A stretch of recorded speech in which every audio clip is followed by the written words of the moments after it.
And now the first in a series of extended conversations to accompany Jonathan Miller's brief history of disbelief.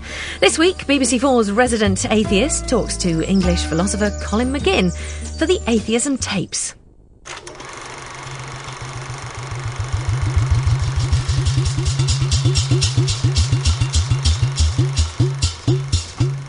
In the summer of 2003, I began filming the series Atheism, A Rough History of Disbelief. As part of the process, I talked to a number of writers, scientists, historians, and philosophers. Having secured their cooperation, I was very embarrassed to find that a large proportion of what went on ended up on the cutting room floor, simply because the series would have lasted 24 hours otherwise.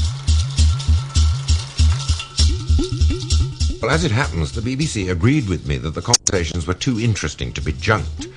And with these 6 supplementary programmes, they've made the extremely unusual decision to go back to the original material and to broadcast at length some of the conversations which I had. Conversations with people such as the English biologist Richard Dawkins, the American philosopher Daniel Dennett, the Cambridge theologian Dennis Turner, the American playwright Arthur Miller, the English philosopher Colin McGinn, and the American Nobel Prize-winning physicist Steven Weinberg. Colin McGinn, at his apartment in New York, we discussed at some length the meaning of the word belief, and much of that discussion is in the Atheism series. But to begin with, I just wanted to get from Colin a sense of what it felt like to be a sceptical English philosopher in a country as seemingly religious as the United States. Sometimes Americans will say, so you don't believe in God? And I say, that's right, I don't believe in God. And they say, so do you believe in anything? Oh, yes. Do you believe in anything? And I say, I believe in many things, and I don't make jokes to them about I believe in tables and chairs. And I say to them, I believe in various ethical causes and political ideas and other aesthetic values, intellectual values, lots of things that I believe in. And they say, that's all you believe in. I said, that's all I believe in. Don't you believe in something God-like? You don't believe in the traditional God. Don't you believe there's something there? And I say, no, there's nothing there. And it's very difficult to get across to people who are religious, when you're an atheist, you mean you don't believe in anything like that whatsoever. It's not that you think nature is God, or it doesn't have personal qualities, or something like that. You don't believe in anything of that type.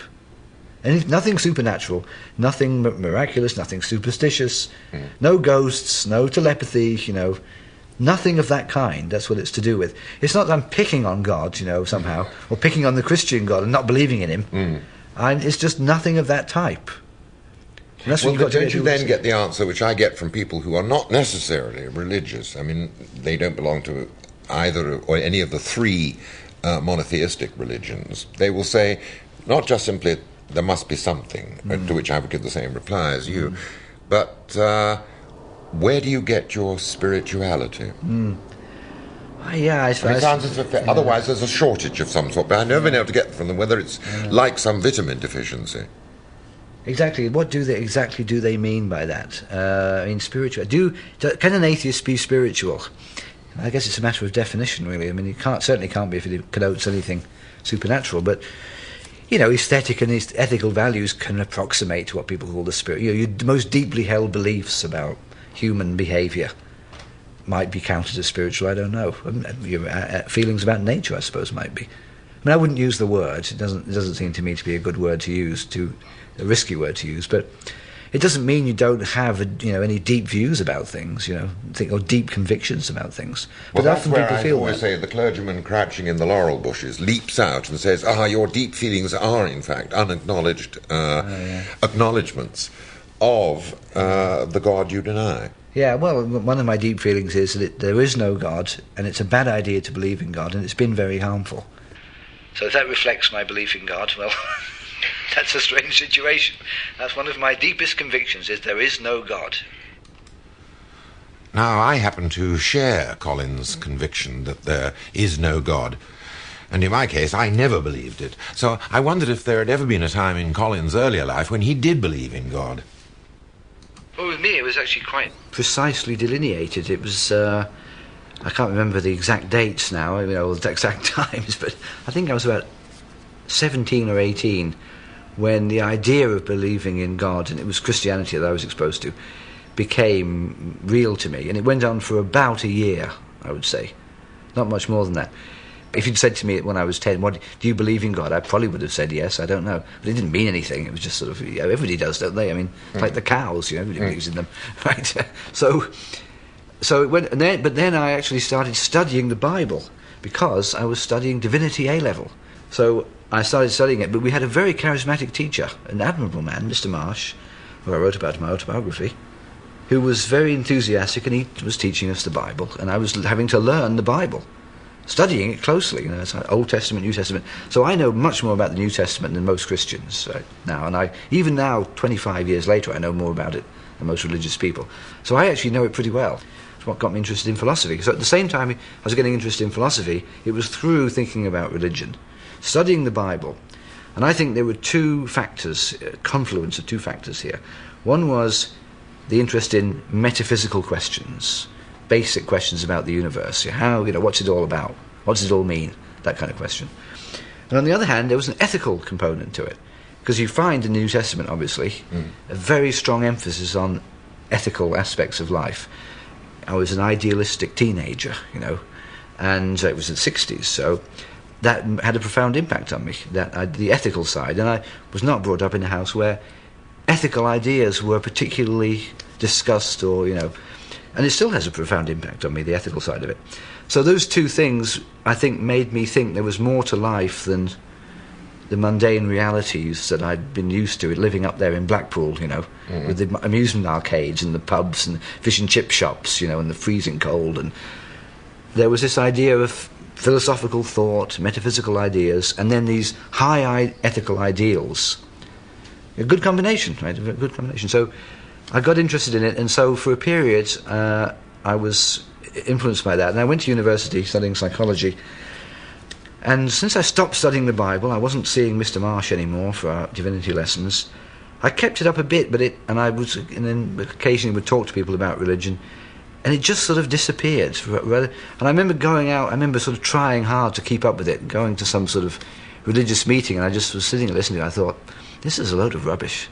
I just don't think this is true anymore. And then I was reading Bertrand Russell, Why I'm Not a Christian, and in I don't remember the details, but in a pretty short time I just decided it was all wrong. And I also decided you could keep the ethical side and the philosophical side and jettison the rest. So Russell represented to me an alternative to religious idealism. It was a more, it was a secular idealism. So I realised you could have some of the aspects of religion which appealed to me, you could have without religion. And the bits that didn't appeal to me, like, the virgin birth, miracles, strange ideas about how the universe came around, the sort of bits it's very hard to believe, you could just cut those bits off and you could keep the good bits. So you get rid of the theological baggage of religion, and then you keep the sides of it that you like. And that's what I have done ever since. Basically the same thing. Was there any crisis in, as it were, unhitching the metaphysical and divine from the ethical to which you continue to subscribe? Not in my case, which is, I think it differs from other people's case. In Russell's own description of his fall from theism, he describes it as a deeply painful, traumatic, irrecoverable episode. He spent his whole life somehow dealing with it. Not with me. It was relatively easy. It just happened quite naturally. As I say in my autobiography, it's like shedding the skin when the skin comes off and you have a new skin and it seems fine. Was there a sense of relief as you shed the skin? No, I wouldn't say there was relief. I think there was disappointment. Ah. I would have liked religion to be true. I'd like it to be true, because I'd like there to be immortality. I'd like there to be rewards for those who've been virtuous and punishments for those who've not been virtuous. Especially the punishments would be good. There's no justice in this world, and it would be good if there was some cosmic force that distributed justice in the proper way that it should be. And it still is, to me, a constant